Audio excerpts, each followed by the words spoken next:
We're all dying as an alien. Oh, there's blood everywhere. Oh no, it's coming out of my chest. Oh. Remember when we first met John McClane? Argyle picked him up from the plane and took him down the Nakatomi Tower at the Christmas party. And the terrorists were overzealous, but it was sweet when they killed Ellis. And with a little help from Alan, John McClane kicked ass. Welcome back to Shat The Movies, the podcast where we answer the question, were the movies we loved when we were growing up really that good? Have you ever caught yourself thinking, why don't they make movies like they used to? Can you still remember spending your Friday night searching for the perfect movie rental at Blockbuster Video? Do you know what Blockbuster Video is? If you answered yes, this is the podcast for you. I'm one of your hosts, Gene Lyons, and alongside me are my co-hosts, Ash Mama Bear Stark. Hi, y'all. And Big D Dick Ebert. Good evening. And each week we take a look back in time and decide if our favorite films still hold up. The movies we cover are chosen by you, the listeners, who generously commission the films you love. If you'd like to see all the movies we have covered, will cover, or want to choose one for yourself, please visit shatpod.com and have a look. At the end of each podcast, we will provide you, the audience, with the number of wipes each movie would take to get off your respective butts. So thank you so much for listening. If you have not already, hit that subscribe button and share with a friend. That's how we help the podcast grow. Additionally, subscribe to our sister podcast, Shat on TV, where we review TV series such as Taboo, American Gods, Game of Thrones, True Detective, Lovecraft Country, Watchmen, and we are currently doing Westworld Season 4. Find all the information and past episodes at shatpod.com/TV. And finally, to hang out with us live, follow and subscribe to our Twitch channel, shatpod.com/Twitch, where we play video games, host watch parties, and edit this podcast live.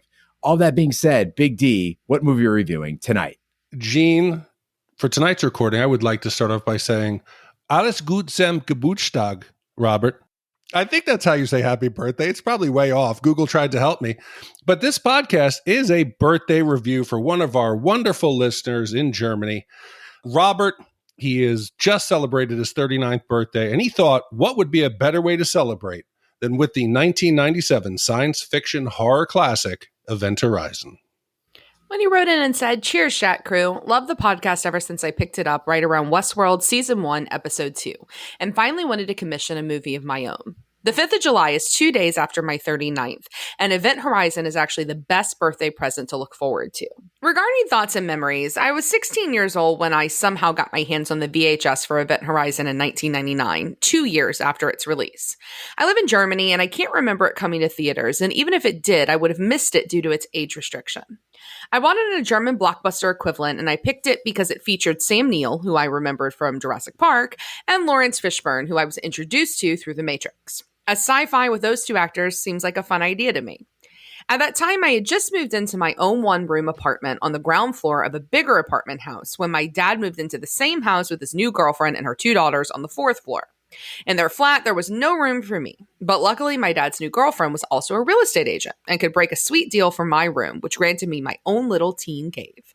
So there I was, alone at night. I just finished a shift at the local pizzeria to earn rent for the room and sat down at midnight to watch Event Horizon. Needless to say, I could not sleep the rest of the night. Fast forward to 2019 to when I saw the movie again at a sci-fi movie night in Berlin, and it was fascinating to see how it held up to my memories, which sparked the idea of commissioning it. Regardless of how you folks tear the movie apart, I am stoked to be sharing this with you. Love you all and your massive effort for covering both the movie and the TV landscape like no other. Stay healthy, Robert from Germany. Robert, I'll be honest with you. I missed the second half of your letter because I was stuck on the porno setup you just described about your apartment. Your dad's girlfriend and her 2 daughters moved into the same house, and then she was your real estate agent that rented out to you? Yeah. Go, Robert.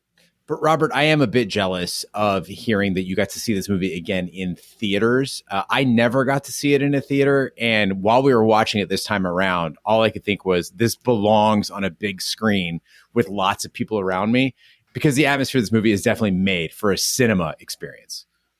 Well, Event Horizon is a 1997 sci-fi horror movie directed by Paul W.S. Anderson. Yeah, that guy. Mortal Kombat, Resident Evil, shitty Game of Thrones, Pompeii. It stars Laurence Fishburne, Sam Neill, Jason Isaacs, and Jolie Richardson. Set in 2047, it follows a crew of astronauts sent on a rescue mission after a missing spaceship. The Event Horizon spontaneously appears in orbit around Neptune. Searching the ship for signs of life, The crew learned that the Event Horizon was a test bed for an experimental engine that created a rift in the space-time continuum and left our universe entirely, allowing a malevolent force to possess it. The film had a troubled production, with filming and editing rushed by Paramount when it became clear that Titanic would not meet its projected release date. The original 130-minute cut of the film was heavily edited by the studio's demand. On release, the film was a commercial and critical failure, grossing $42 million on a $60 million budget. However, its initial DVD release sold so well that Paramount contacted Anderson to begin working on a restoration of the deleted footage, but it had either been lost or destroyed. So we always ask what your memories are of the movie that we're covering. Tonight, it is Event Horizon. Ash, we'll start with you. So our commissioner, Robert, you and I share a July birthday. So mine is July 9th. Yours is the 5th. And I couldn't wait to see what film was going to come out around my birthday. And when I realized it was Event Horizon, I got really, really excited because of all the movie genres I love, horror certainly is at the top of that list alongside sci-fi. So the combination of the two is awesome. And I remember everything about the first time I saw this. I saw it in a movie theater with my dad, who obviously the theme here is I saw all movies in the 90s with him. But there were very few films that frightened me, genuinely frightened me. And I remember this one scared the shit out of me when I watched it. And I love that about this movie. And better than that, it was a horror film that actually made me think. So it had lots of religious overtones that I found super interesting. I thought the characters were interesting. And so I was really excited to go back and view this because I would argue that this is a movie a lot of people either haven't seen or they don't remember a lot about it because it wasn't super popular when it came out. It had a cult following that developed afterwards. So I think it's a great one. I'm excited for us to get to do the review and for maybe some people to get to see it for the first time. So much like Robert, I count myself lucky to have seen this in the theater. And I've discussed before when I was growing up, my first memory of seeing a movie was Star Wars in the back of the station wagon in a drive-thru. My second movie that I can really remember seeing was the Disney dark classic from '79, The Black Hole. It is a similar movie. It is a derelict spacecraft. There's some mystery. It's disaster in space. And something about that mix just got into my skin. And to this day, I love those types of films. When this came out, it immediately triggered my interest. And I was in Sarasota, Florida. I can remember this week. I was with my long-term girlfriend, Jolynn. We were visiting her father. It was the final days of the summer of '97.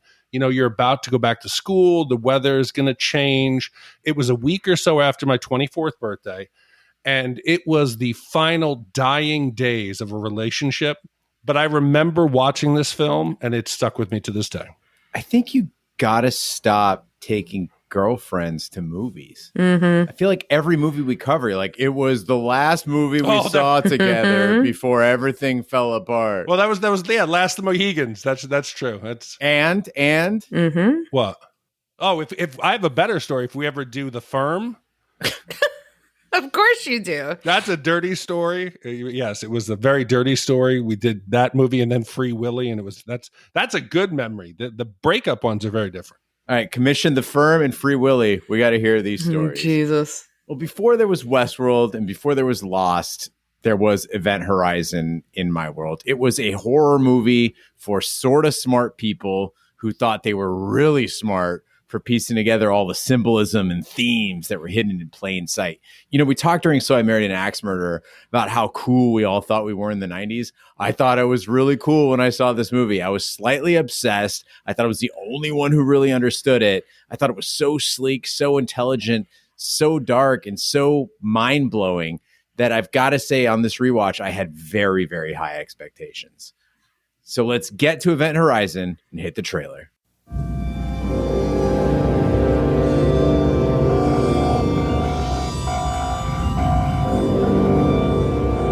At 0300 this morning, TDRS picked up an automated navigation beacon broadcasting at 2-minute intervals in Neptune orbit.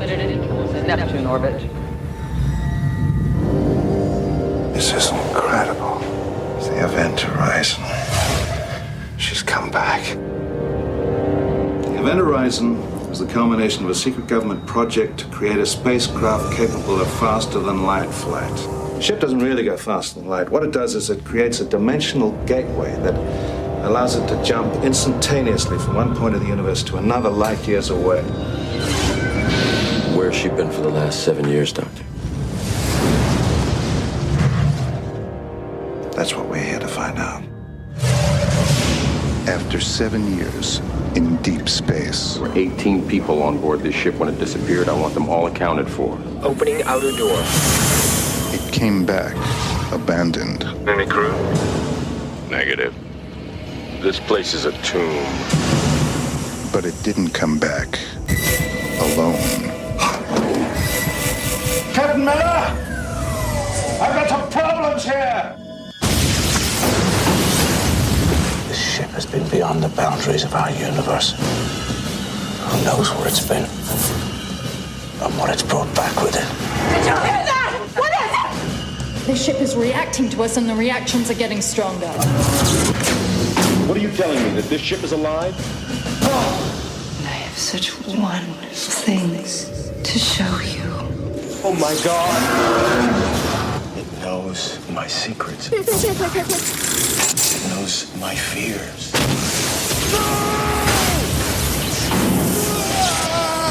Vacate, I want off this ship. You can't leave. She won't let you. God help us.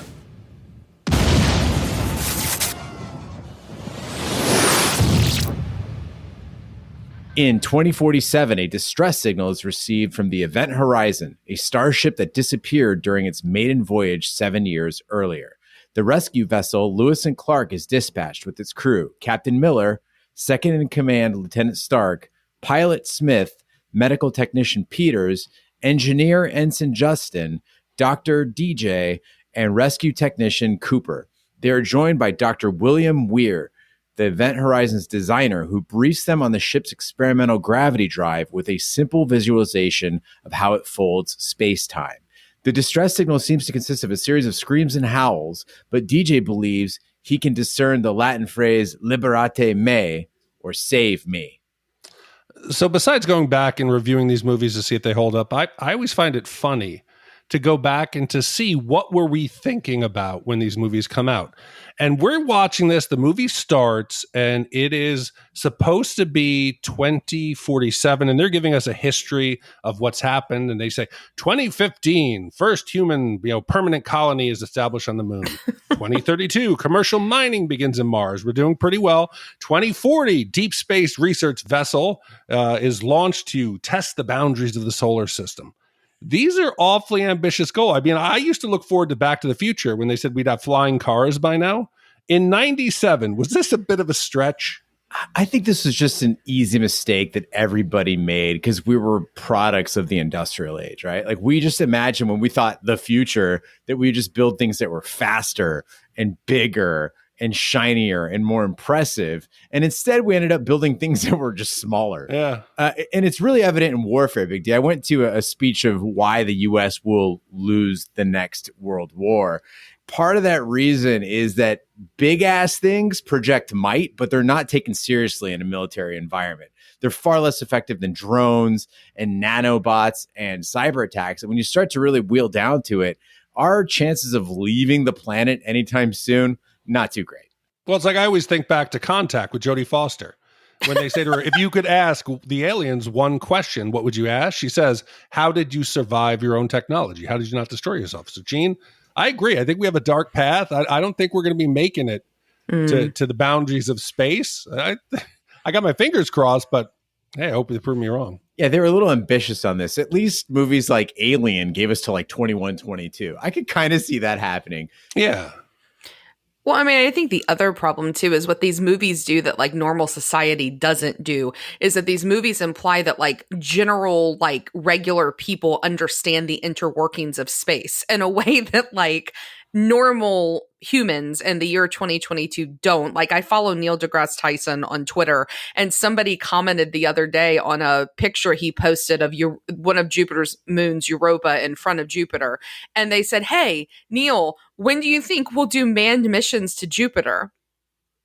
And he had a very nice response, but like, It's like, really? Like, so I think that's the other problem here is it's not just like technology. It's also that like in these movies, like think about Alien, blue collar workers understand the inner workings of space and can man these crafts and understand how like at least space works and travel works. Like we're way behind. Public education's going to have to catch up along with technology.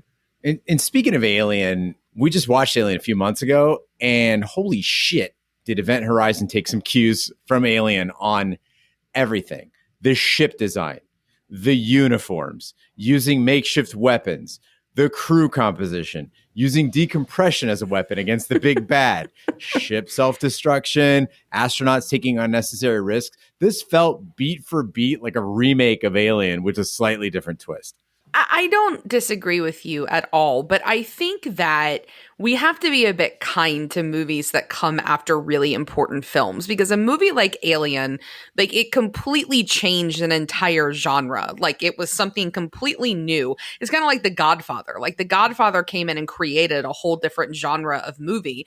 And Alien for sci-fi, it changed everything because it was so unique. And so the films that came after it that like impersonated in some way, it's almost like those films decide what that genre looks like. Yeah. And so it's impossible, I think, to have any sci-fi movies after 1979 and not think about a movie like Alien or think about a movie like 2001: A Space Odyssey, which you can feel in Alien as well, right? So there's this horror sci-fi in Event Horizon. So the connections make sense to me. But I will say one thing that they do differently in this movie than the start of Alien is, I don't know about you guys, but like this movie feels sinister from like the time it opens. Like it feels like a horror film. The air is like thick with tension. And Alien, as you, I think it was Eugene who pointed out on our episode, that like you feel uneasy from the start of Alien because you don't really know what's going on. You don't know if like this is an abandoned ship or if them, you know, if they're in cryo sleep. But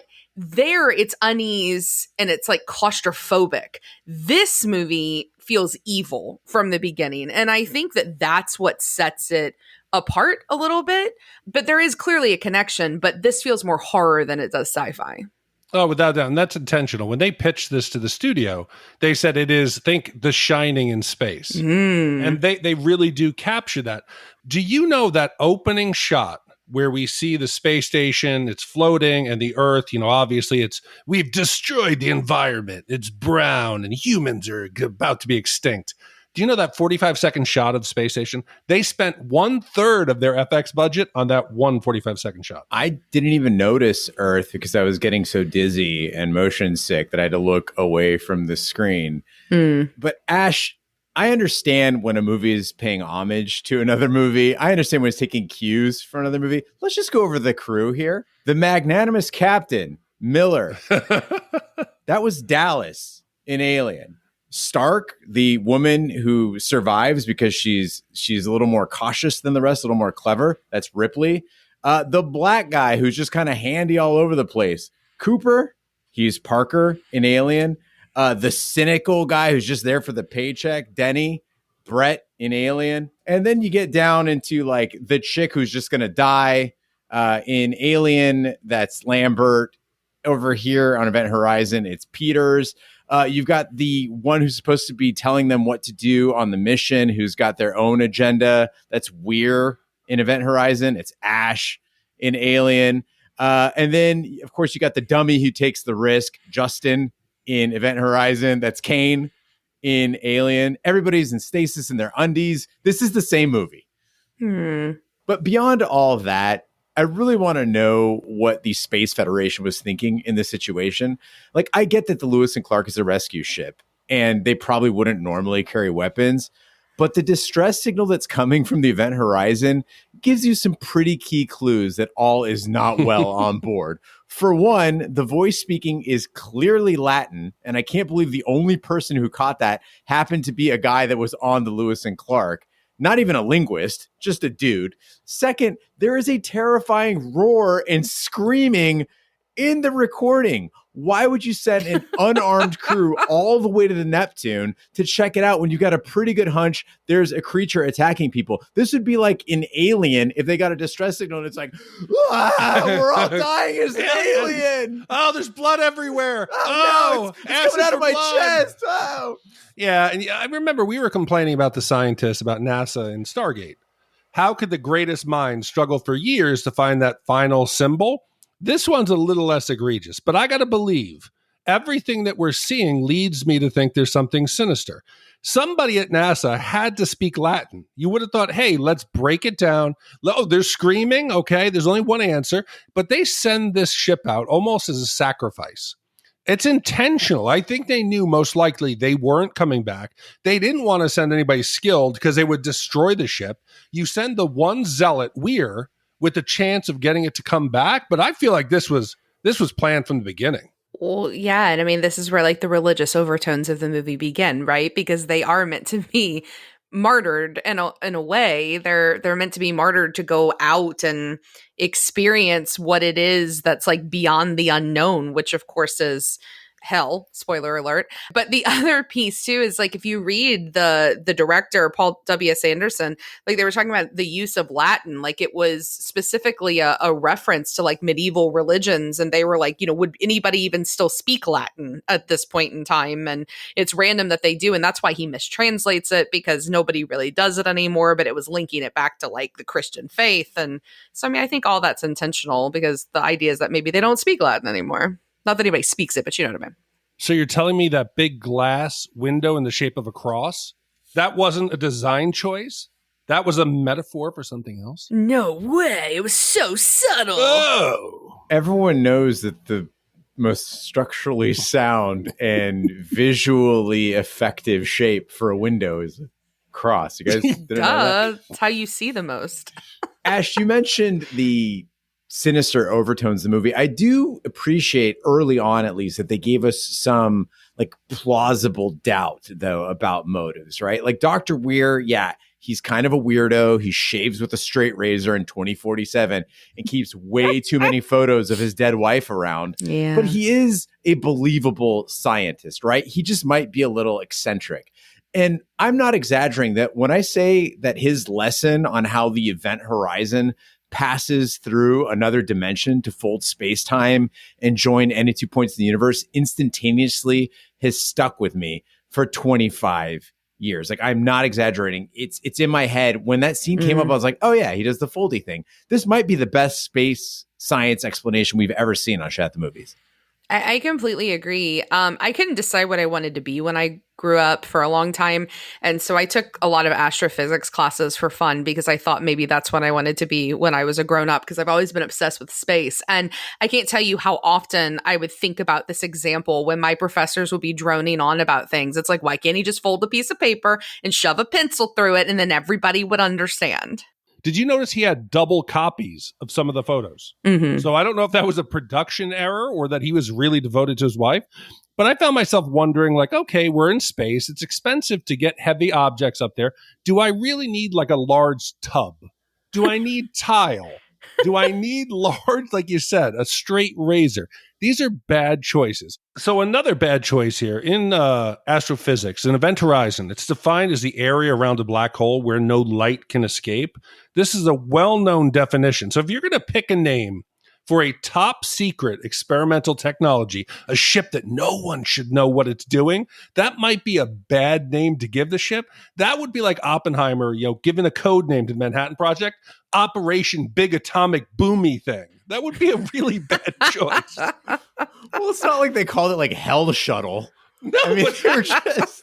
But he's like, hey, let me show you what an event horizon is. Oh, now I know why you named the ship. Upon boarding the event horizon, the crew finds evidence of a massacre. As they search for survivors, the ship's gravity drive activates, briefly pulling Justin into the resulting portal and causing a shockwave that damages the Lewis and Clark. It forces the entire crew to board the event horizon. Justin emerges in a catatonic state, a result of what he has seen on the other side. He attempts suicide by decompression, but he's saved by Miller, prompting the crew to place Justin in stasis. The crew begins seeing people from their pasts and hallucinations corresponding to their fears and regrets. Miller sees Coric, a subordinate he abandoned to a fiery death. Peters sees her son, whom she left with her ex-husband, with his legs covered in bloody lesions.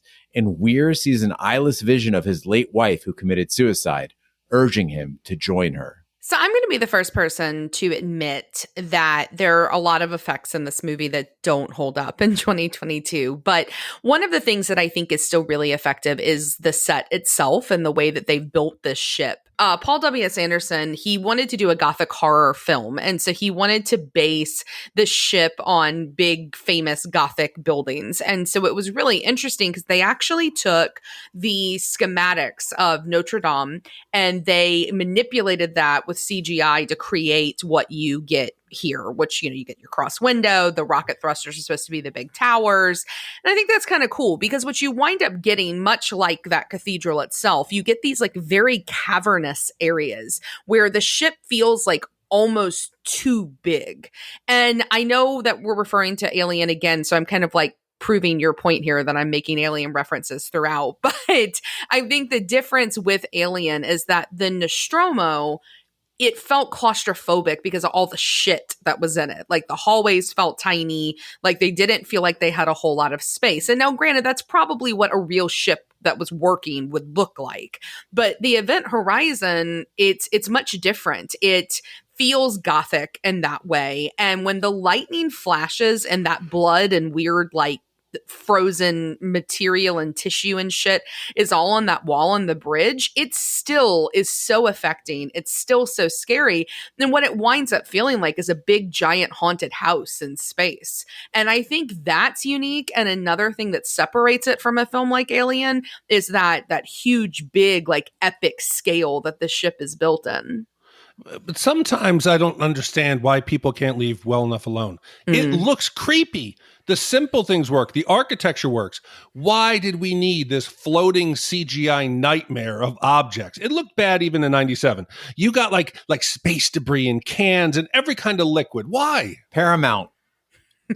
Yeah, I think so. But you should have just left well enough alone. The ship looks creepy on its own. That CGI, man, they probably ate up at least 1/3 of the rest of the budget, and you didn't need it. It looked bad.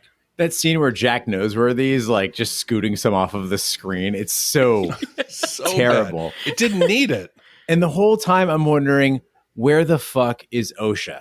I get that Dr. Weir is a creep and he designs creepy things.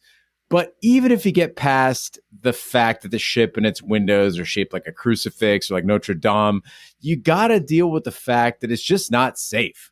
There's a lot of pointy edges in a zero gravity environment. There's no railing. There's no grab bars for you to hold on to if you're floating through there. The doors look like fucking bear traps. How did anybody approve this ship? It reminds me of that scene in Galaxy Quest where it's so funny. They're like, what the fuck is this? When they have to go through and it's like, who built this shit? Like, that was exactly what I thought about when the doors opened for the very first time. So when the ship went missing, do you think anyone said, hey, maybe it was the ship's design?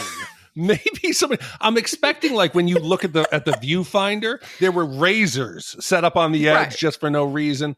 When you climb through that green tunnel, there'd be spiky things again, like that come down from the ceiling. Ridiculous. I guess a crew that's willing to get on a ship called the Event Horizon does not give a fuck about surviving the trip. No, not at all. And I mentioned earlier, I love this genre. I really do. I think it's engaging. There's some mystery to it. But am I the only one? We did In the Mouth of Madness.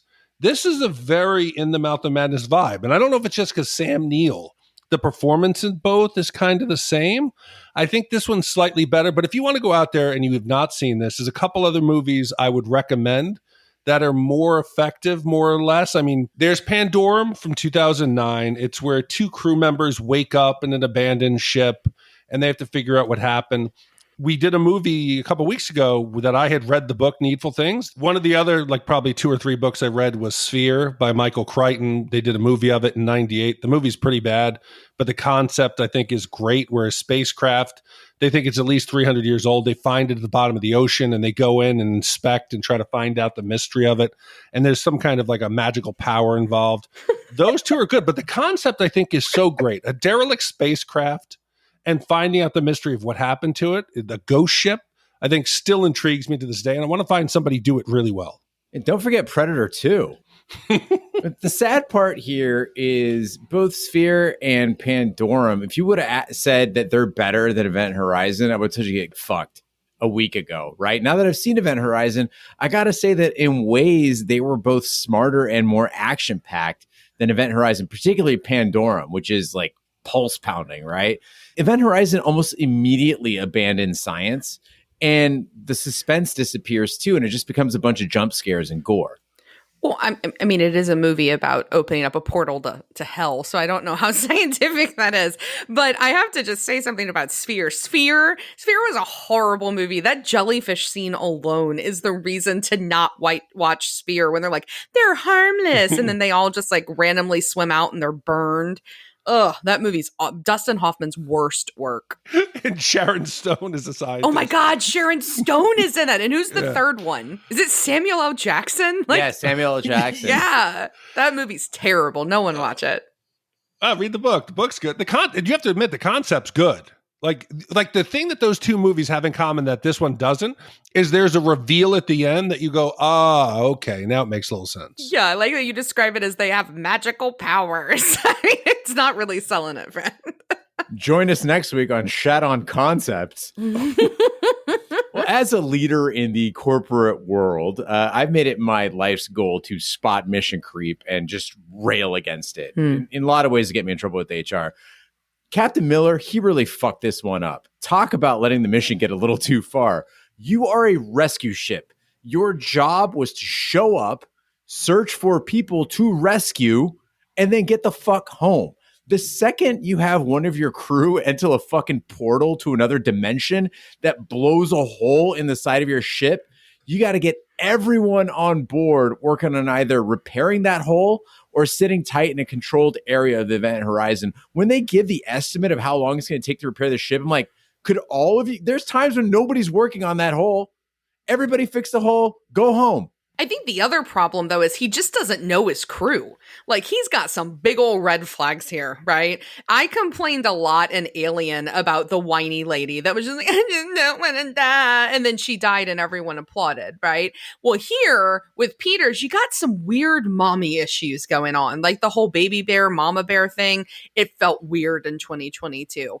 And then you've got major self-isolation with Weir. Like, something's not right with this dude, like clearly, but he's the one you send into the creepy Matrix data cube to go like fix the electrical box. Like, makes no sense. He notices way too late, and that's part of the issue. It's not just about, not being efficient. He just doesn't know who the fuck he's got there. You guys are crazy. He is a great leader. He is the first one who realizes that Weir is crazy and tells him to stay on the ship. The only reason he comes onto the Event Horizon is because they have to, because there's a problem with the ship. He wants him out of it. He knows that he's a scientist and he's a bit strange. And I think that he's a good leader. When Justin becomes non-responsive, Miller immediately orders an evacuation, but they have to fix the ship. And yes, he doesn't put every single person on repair, but not everybody's qualified to do it. You can't put the whiny woman out there. You can't do that. But Miller's a no shit type of leader. Every time something goes on, he has a logical response. He stays cool. And what we always complain about movies, when they say, just talk, just share what's going on, get an open line of communication. He does that. He gets the crew together, and thankfully everybody says, yes, I've seen this vision. I've seen this. This is my backstory. At least they're downloading and sharing. Nobody's keeping secrets. So I think he's good. Yeah, he hears all that information. He's like, all right, now everyone disperse independently across the ship that's haunted and making you hallucinate. No, he's trying to get out. Weir is actively working against him. Yeah. Well, they discover a video log of the Event Horizon's crew fornicating and mutilating each other shortly after first engaging the gravity drive. The log ends with a shot of the Event Horizon's captain holding out his own eyes that he's gouged from their sockets, speaking the complete Latin phrase from the earlier distress call, which DJ translates as liberate tutem ex infernus, save yourself from hell. Deducing that the ship's drive opened a gateway to a hellish dimension outside the known universe and that the Event Horizon has somehow attained sentience, Miller decides to destroy it and orders an evacuation. So this movie has, obviously, it's going to be a horror film. It's going to have a ton of jump scares. I knew they were coming. You could see they were coming, but I found them effective because they didn't overuse them. They didn't kept teasing us with fake jump scares. Like in Aliens, ooh, it's a cat. Oh no, it's something else. Here, when you get a jump scare, it is something really to be afraid of. We get the med bay. That's scary. Or when Weir is going down those poorly designed service tunnels with the green circuit boards and the lights are flashing and it's pulsating. And you know his crazy dead-eyed wife is going to be there. And when she pops up, it still got me. Yeah, maybe in a theater, these jump scares would have worked, but I felt like they were far too telegraphed. I knew each time one was going to come. And talking about Claire, the dead wife, yeah, her eyes are missing, but that's kind of negated by boobs. Like, if you want to scare people, you can't show me boobs at the same time as missing eyes. No. It's a wash. Well, Gene, I think that causes the cognitive dissonance in the male viewer. Like, I was watching, I was like, oh, it's creepy, but boobs. Oh, it's creepy, but okay, I'll hug you. Oh, it's creepy, but her nipples are, oh. But like, I thought it was really affecting because she's naked because she died in the bathtub where she slit her wrist and like she's got like the open wounds. And I don't know, there's something really creepy about going to a hell dimension that's clearly over the edge of an event horizon where it's so dark you literally don't need eyes. But I have to say, regarding jump scares, I don't need jump scares to be effective. I don't, like, jump scares aren't what make things scary for me. Actually, I find most jump scares are not actually scary. I can think of three jump scares that made me jump out of my skin. Like, literally, one is in the movie The Descent, which is a fucking terrifying movie. One is from The Exorcist 3, which is arguably the best jump scare of all time. Not just I feel that way, everyone does. And then the third being from Paranormal Activity 2. I fucking hate that scene when the cabinets burst open. I can't handle it. Here, though, the jump scares, they're not effective because they're kind of lame jump scares, but that isn't what makes this movie scary for me. It isn't that. It's seeing some of these like really disturbing images. And whether you think this film holds up or not, I still personally feel that recording is scary as all terrifying. Fucking hell, right? You've got the Latin, you've got the screams, the grainy footage. It looks like a really fucked up painting that's in like the back room of like the Louvre somewhere, right? Like, it looks really terrible. And I love the homage that they're paying here to Hellraiser, which, have we ever done Hellraiser? Nope. No. I've never even seen it. You've never seen Hellraiser? Never seen it. Okay, so someone massively needs to commission Hellraiser because that is such a fun movie. But they're paying this big homage to it here, and there's all pain and no pleasure, clearly. But like, I was trying to catch a glimpse of Pinhead, like somewhere in the background. But that recording, it's scary still. It's unnerving. I normally videotape something that's happening in a fast sequence like that, slow-mo, go back and watch it to see I couldn't get myself to do it. I was like, no, I don't need to see any of that. And Gene, like you said, they filmed tons of footage with the original crew. It was so disturbing. A lot of what was cut out of the movie's like 2-hour runtime was that. But what I got from it was creepy captain, yes, eyeballs. But then it looked like people were fisting each other in the mouth. Somebody was eating somebody. And then there was a quick glance of it looked like two guys doing doggy style over the command console. It was an absolute bloody mess. Mm-hmm. I don't need the jump scares, Ash. You're right. That vision alone of 20 seconds of that CD or DVD, I'm off that ship. If I got to get in my spacesuit and fly home. Like Buzz Lightyear? I mean, I can get in there. Like Princess Leia using the Force. Like Cooper later.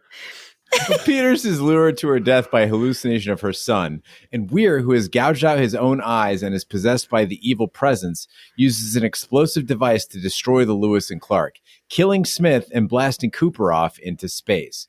Weir kills DJ by vivisecting him and corners Stark on the bridge.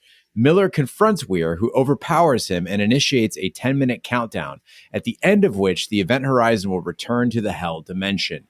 Cooper, having used his spacesuit's oxygen supply to propel himself back to the ship, appears at the bridge window. Mm-hmm. Weir shoots at him, shattering the window, and is sucked into space by the ensuing decompression.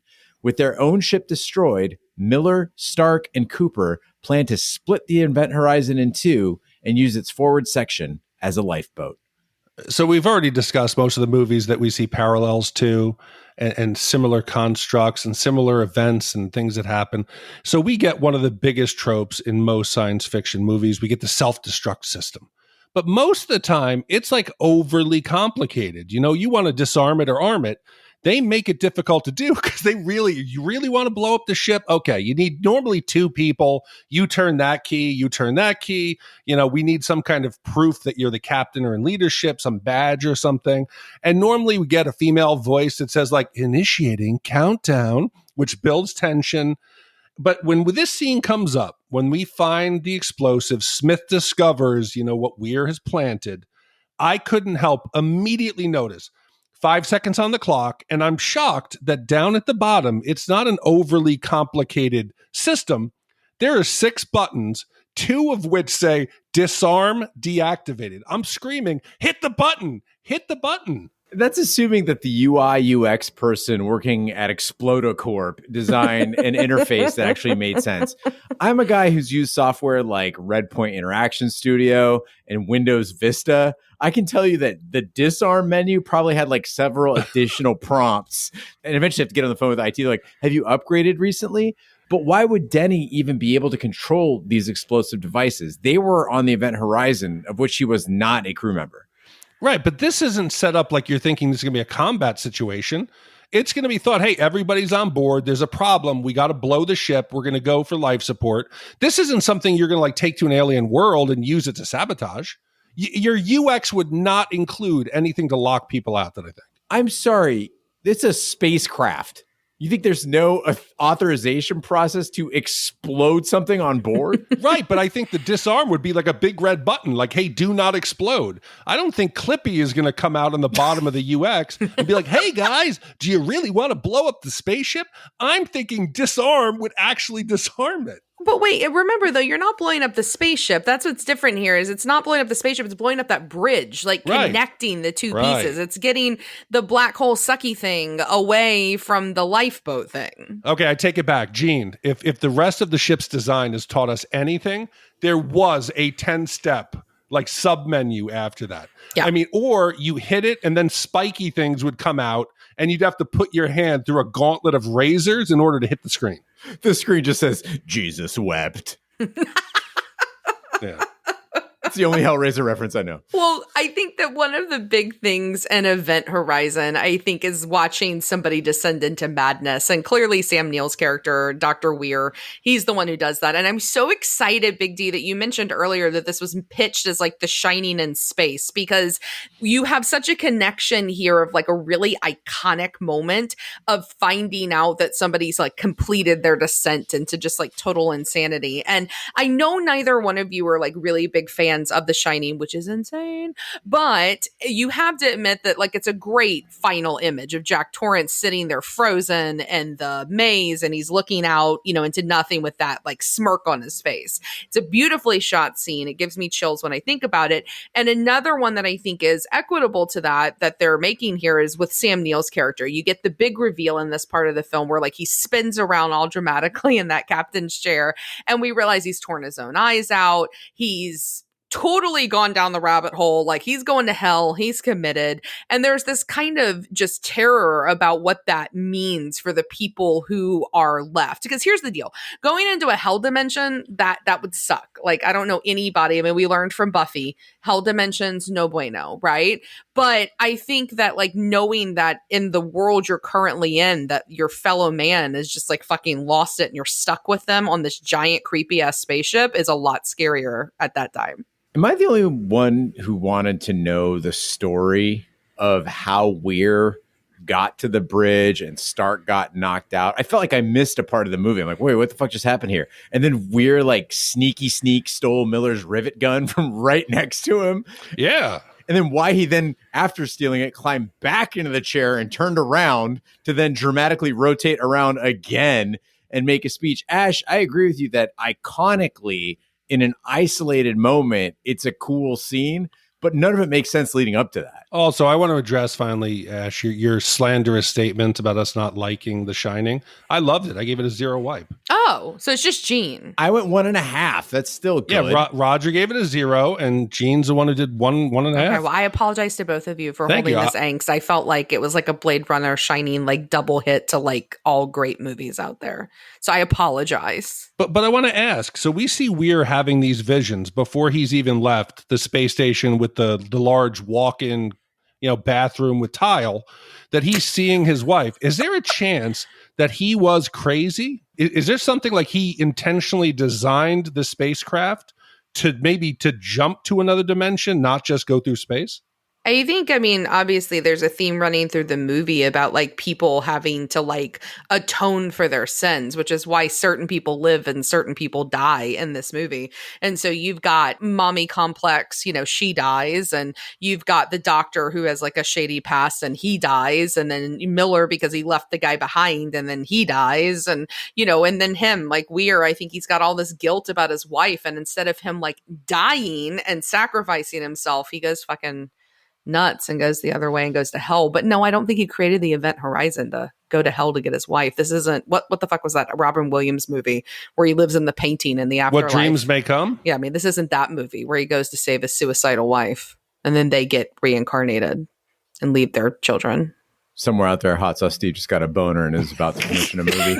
Miller is attacked by manifestations of Korik, which turn out to be the resurrected Dr. Weir. Miller fights him off and detonates the explosives, sacrificing himself. Stark and Cooper enter stasis beside a comatose Justin and wait to be rescued. 72 days later, the wreckage of the Event Horizon is boarded by a rescue party who discover the remaining crew in stasis. Stark sees Weir posing as one of the rescuers and she screams in terror, but then she wakes up and realizes it was a nightmare. Cooper and the rescue team confront the newly awakened and terrified Stark as the bulkheads unexpectedly close. So I criticize Captain Miller in this movie, but Laurence Fishburne himself, overall, fantastic. And he got all the best lines. After witnessing like the cannibal orgy in the ship's log, or as Big D described it, some guy getting a doggy style over the command console, Miller announces, "We're leaving." And when he's angrily stomping through the corridor, he drops a "fuck this ship." Yes. But then they had to go and ruin it with that classic 90s move of having the hero say something heroic to the beat of the beatdown he's laying on the villain. And he literally takes a CO2 scrubber when he's faced with a reincarnated opponent and bonks him and says, "You can't have my crew." And guys, I have never in all of my life seen a person do this. Yeah, when you combine I should hope not. Well, and then you combine it with like that lame fire effect and like it falls completely flat, because I have to admit, so I really enjoyed it up to this point, but man, I was pretty disappointed in the end.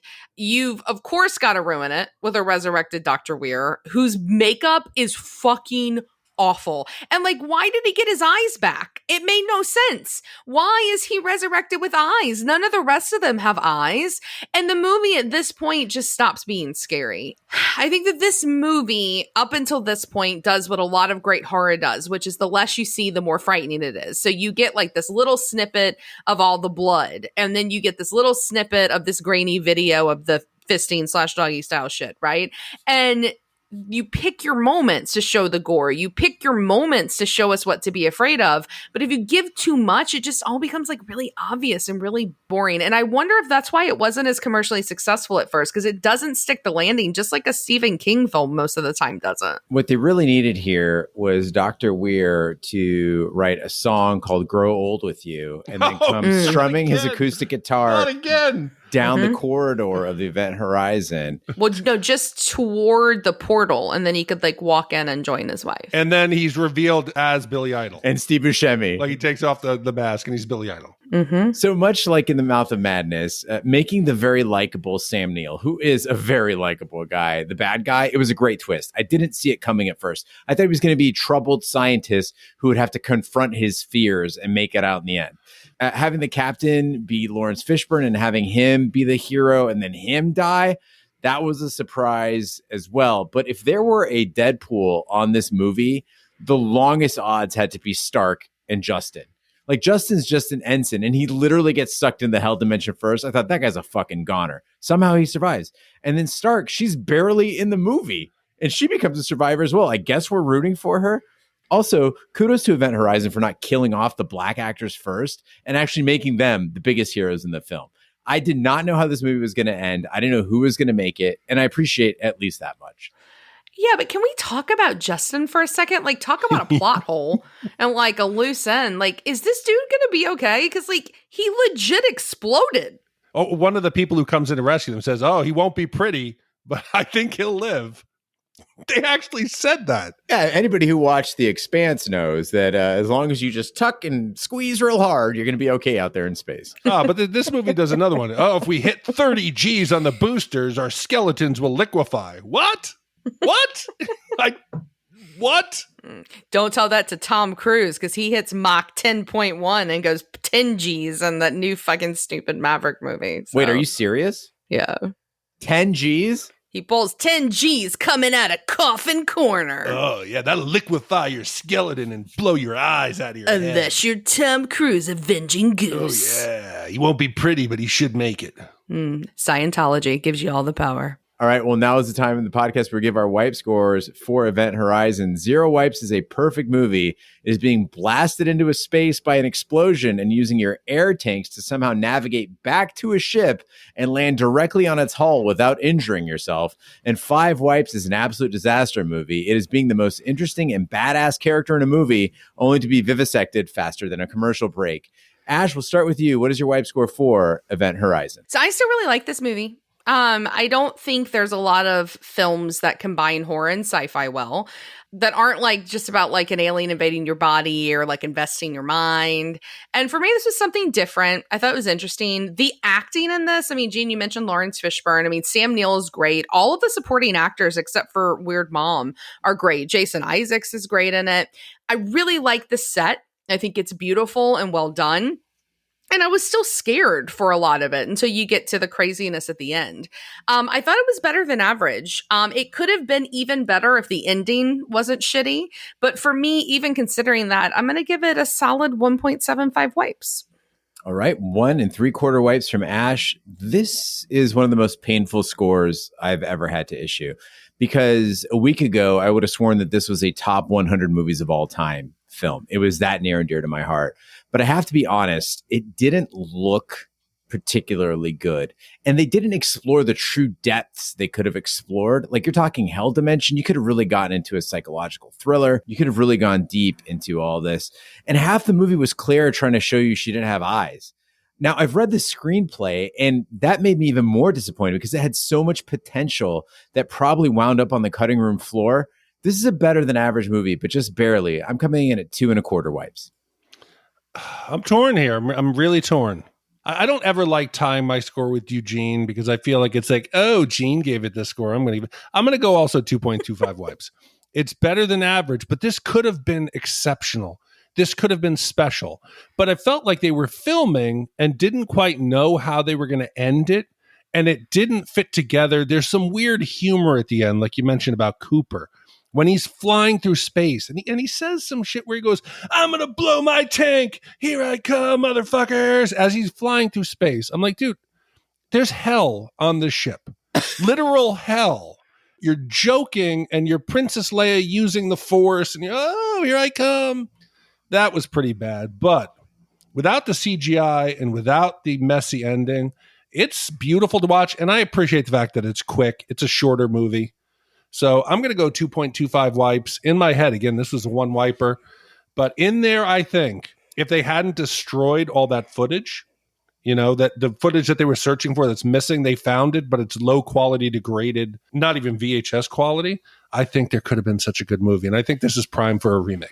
Big D, between Westworld Season 4 preview episode and this, I'm starting to think you got something against Princess Leia. Is this a vendetta of some sort you want to talk about? No. I love precocious kids. I hated Anakin Skywalker as a child slave. So this isn't about Princess Leia being a girl. It's just, I don't want to watch a princess climbing a tree or Anakin joking about, hey, let's tie down that capacitor. Let's go. Yay. I don't like kids in these movies like that. I just love that very specific, I don't want to see a princess climbing a tree. She climbs exactly one tree in the entirety of the series so far. I'm only 3 episodes in, so there's no more tree climbing? There literally was just one tree that was climbed. Does she talk back to like a 70-year-old Obi-Wan and like, oh, hey, He's don't like worry 35 about in this series. No, Jedi years are hard on the body. He's much older than that. But to your point about Event Horizon, they are making this into a television show. It's being developed. Ooh, so I like it. A limited series. I like it. And you also know your thought there about Galaxy Quest. The actual inspiration for that design was this film. Oh. So you were spot on with that. So with a score of 2.083 repeating wipes, that now ties this film in the 130 spot with Crimson Tide and The Color of Money. It is slightly better than Home Alone and Major League, and slightly worse than Kids, If Looks Could Kill, and Johnny Dangerously. Yeah, I'm fine with that. I was talking to the dentist today, which is incredibly hard to do, but I was talking to him about If Looks Could Kill, because we're talking about DVDs that we own, and it just brought a warmth to my heart remembering that little movie that could, Richard Grieco, and If Looks Could Kill. The only DVD I currently own. The only DVD that I currently own, well, actually own 2, is Class of Nukem High, because I was part of the cast, and also Blood In and Blood Out. Those are the only 2 DVDs I own. And Gene, next week, we've got an exciting change of genre in a film that I have not seen. William Thacker is a London bookstore owner whose humdrum existence is thrown into romantic turmoil when famous American actress Anna Scott appears in his shop. A chance encounter over spilled orange juice leads to a kiss that blossoms into a full-blown affair. As the average bloke and glamorous movie star draw closer and closer together, they struggle to reconcile their radically different lifestyles in the name of love. Commissioned by Will N, came out in 1999, and people love this film, but I've never seen it. I'm so excited about doing a romantic comedy. Well, thank you, Will, for commissioning our upcoming movie. Thank you, Robert, for commissioning Event Horizon, and happy birthday. Thank you to all the commissioners who make this podcast possible. That concludes this week's episode of Shat The Movies. Be sure to follow us on social media and share with a friend. We're on Facebook, Twitter, Snapchat, and Instagram at Shat The Movies. You can email us, host@shatthemovies.com. Support the podcast by shopping our Amazon affiliate link, buying our merch, or commissioning your own movie. Find all that information by visiting our website, shatpod.com. Also, check out our sister podcast, Shat on TV. We review TV series such as Lovecraft Country, True Detective, Taboo, American Gods, Game of Thrones, Watchmen, and we are currently doing Westworld Season 4.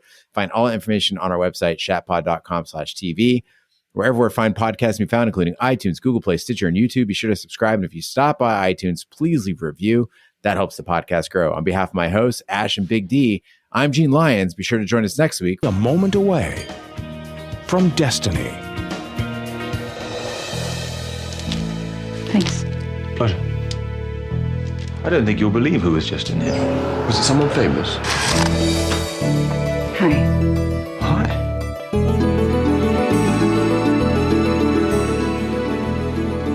Probably best not to tell anyone about this. I'll tell myself sometimes, but don't worry, I won't believe it.